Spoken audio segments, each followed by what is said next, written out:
la fanfara dei carabinieri a cavallo a salutare nel ricreato paddock da gara del Padiglione 2 il taglio del nastro della 123esima edizione di Fiera Cavalli, alla presenza del presidente del Veneto Luca Zaia e di Francesco Battistoni, sottosegretario alle politiche agricole.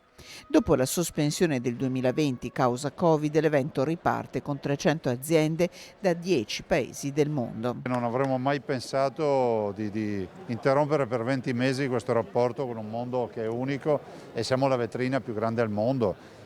Lo dicevo prima, nel 2019 ha fatto 168.000 visitatori, quindi è un evento atteso che ha già gli stranieri e che avrà esposti 3.000 cavalli, quindi gli appassionati possono solo che trovare 3.000 cavalli qui a Verona. Hai già visto qualcosa di curioso che le è piaciuto? Beh, vi consiglio di andare innanzitutto al padiglione dei bimbi e poi in quello che sono i cavalli in miniatura, come vengono definiti. Ed eccoli i mini horse, usati soprattutto nelle fattorie didattiche o come animali da compagnia, anche per altri cavalli nei viaggi, come ci spiega Giulia Quagliozzi, allevatrice vicentina. Che sono dolci e poi perché sono una cosa veramente particolare. La ricerca è avere sempre il cavallino più piccolo. Un settore su cui punta il Veneto, quello legato al mondo del cavallo, che nel periodo di pandemia ha visto crescere gli appassionati. È un prodotto turistico che sta crescendo, che dà grandi soddisfazioni non soltanto ai veneti e agli italiani, ma abbiamo anche molti cavalieri stranieri